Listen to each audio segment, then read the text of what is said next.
What's up, guys? Welcome back to another episode of Adventures in Drunk Fish Keeping. That is refreshing. Tonight's beverage is still the Elijah Craig Cast Strength. Very, very delicious bourbon. Very high proof, so this is a definite sipper. That's why it still exists after 2 weeks. Very good bourbon, though. Strong, but very good taste. So if you're a bourbon drinker and you want to enjoy your fish tanks, highly recommend it.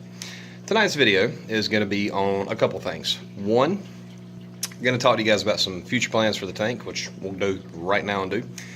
One, probably going to finish the tank off with one more wrasse because I just added another one. So I've already got the Melanurus, and I just added a blue side fairy wrasse. Very gorgeous. I'll have to get a video of it one day when it's out. It's obviously up for the night. It's almost 9 o'clock.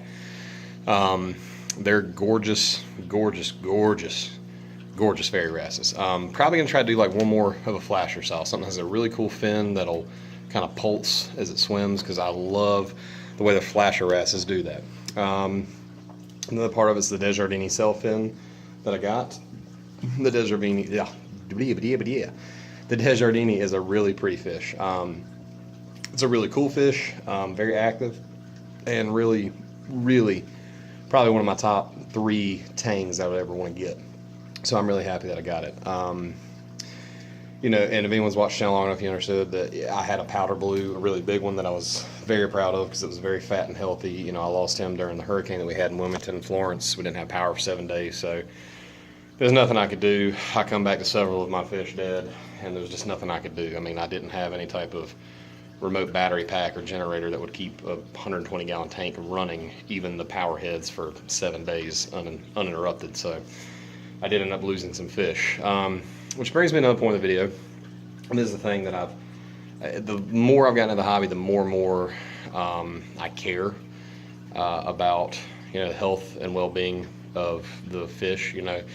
And I've said this many times, we are the shepherds of these animals. You know, we're pulling these guys out of the wild and we're putting them in a box.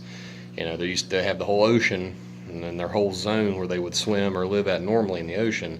We're taking them out and putting them in a box. You'll never have an aquarium big enough to match what they come out of. So that being said, you know, we have to be mindful of the fish that we put in our tanks, and we have to be mindful of the sizing of the fish we put in our tanks, because a 120-gallon tank is, to a lot of people, a big tank, but in the scheme of things is not the biggest tank. You know, if I've done one of these videos before about a tank. It's a 5-foot long tank. You know, you got some space, but you don't have a lot of space. So with my fish stocking, I've got 2 blue-green chromis, 2 Ocellaris clownfish, a lawnmower blending. I have the Melanurus wrasse, and I have the blue side fairy wrasse, and then I have the Desjardins sailfin, the Mimic half black, and I also have the Tamini flame fin. Now, all 3 of my tangs are in still a juvenile stage. My Tamini is going to max out at about 7 inches. I'm shooting him at about 4.5, 5 right now. So he's got a little bit of time left before he's maxed out, and he's still got some girth he needs to gain, and that will come with age and maturity. He eats like a pig, but you know, it still takes time to build. Same thing, the Mimic is the 3-inch long fish, still very much juvenile because they get about 7 to 8 inches too. The Desjardins is about midway juvenile. He's about a 4-inch body length now. You know, Zebrasomas tend to have more of that moon shape than the Ancanthurus, have that longer, leaner shape. That being said, those will be the 3 tangs that will inhabit this tank. Won't be doing a bigger tang. Won't be doing more tangs. That's enough.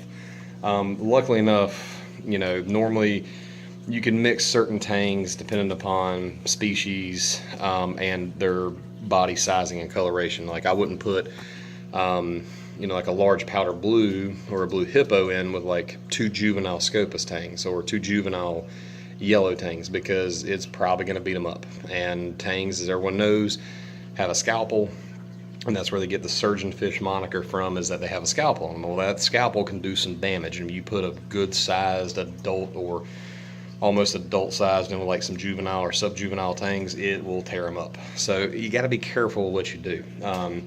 whenever I introduce a tang, I tend to overfeed my tank, so the tangs are absolutely fat and happy and don't think they have a competition for food.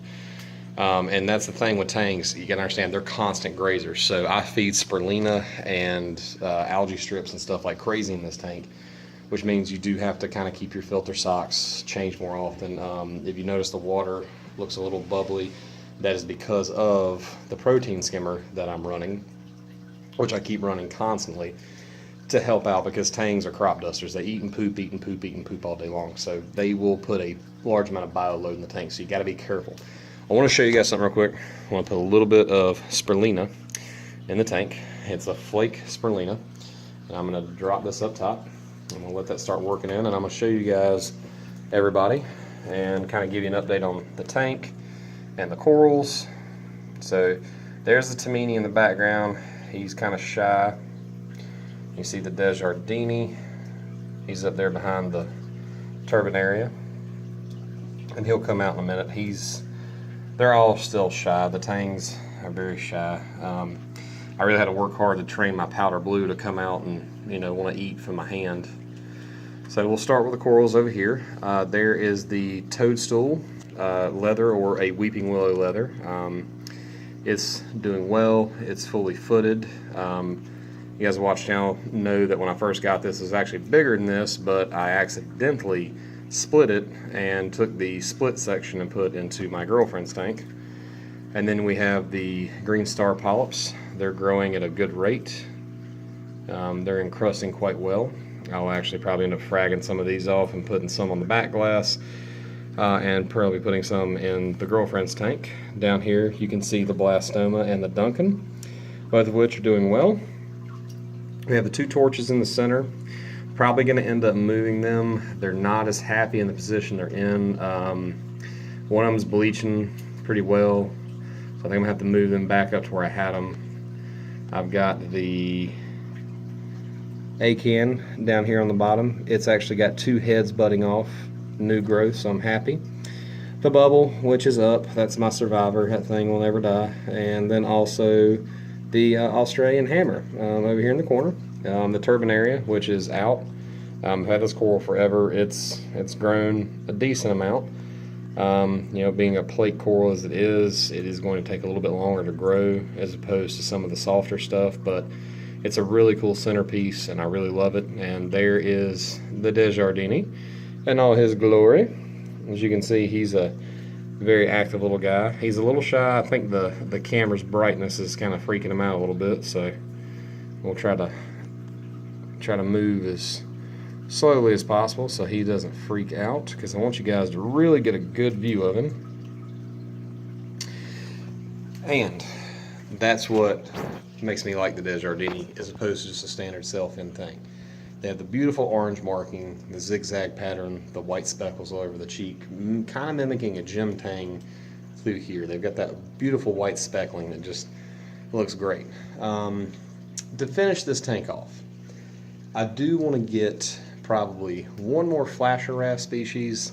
Not even sure yet. McCoskers, Catherine's wrasse. There's so many beautiful flasher wrasses out there that I'm really going to be pretty picky on that, because I do love wrasses and I've had a lot of them, and I really want to just get something I haven't had before.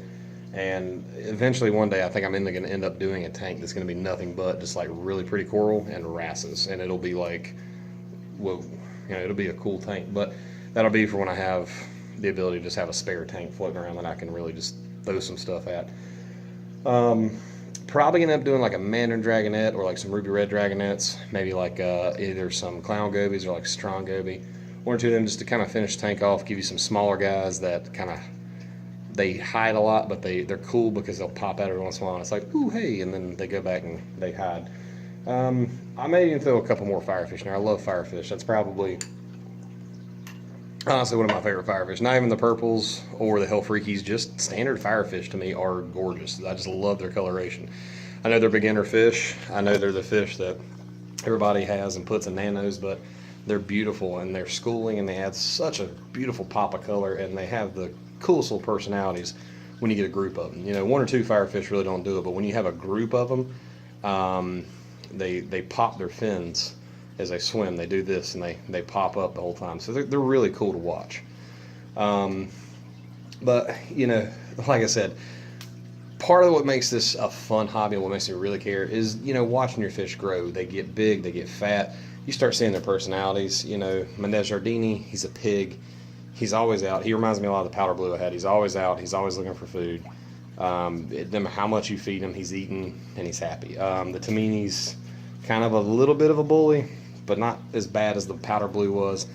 He's out a lot, but he's shy. And the Mimic, he follows the Tamini around everywhere. So one thing I'm happy about is that I have 3 Tangs, all different species, schooling and hanging out together, and that to me is absolutely awesome. And you know, with this being a 120, I'm done with Tangs unless I go up and somehow manage to get a 300-gallon tank. I'm not going to be able to get any more Tangs until I get a larger tank to accommodate them, because obviously with a 5-foot tank, they are at capacity for what I can do with them. And if the Tamini or one of them gets too big, I may have to pull one fish and either put it into a different tank or, you know, sell it to or give it to another hobbyist who has a large enough tank to accommodate that fish. But I want to do a cool video. I'm going to probably do one maybe tomorrow night, maybe Saturday on the M90. The girlfriend's added a couple new things. She's pretty much got her fish stock done and really happy with the selection. She's really going to start focusing on coral, and I think we're going to find some really cool stuff. Been looking at some Zoas, been looking at some Acans. Going to get some really cool stuff in there. It really pops and grows. I'm going to be fragging some GSP and putting in that tank too. I'm going to be covering my whole back wall in GSP before too much longer, because I just want to have that whole back wall of this tank in GSP to where it's just this big wall of green coral behind you. So whatever you put in front of it will just have this amazing color pop. So working on that. But one more time, and I know this is getting to be a longer video than normal, but I really just want to give you guys a good showing of the tank tonight, because you guys really haven't got to see it much since the move, and I just really wanted to show it off because I'm happy with how everything's doing. I'm happy with how everything's growing. So just a beautiful little ecosystem growing here. And you can see my one little lawnmower bunny hiding like he always does. But anyway, guys, questions, comments, put them down below. If you like the video, like it.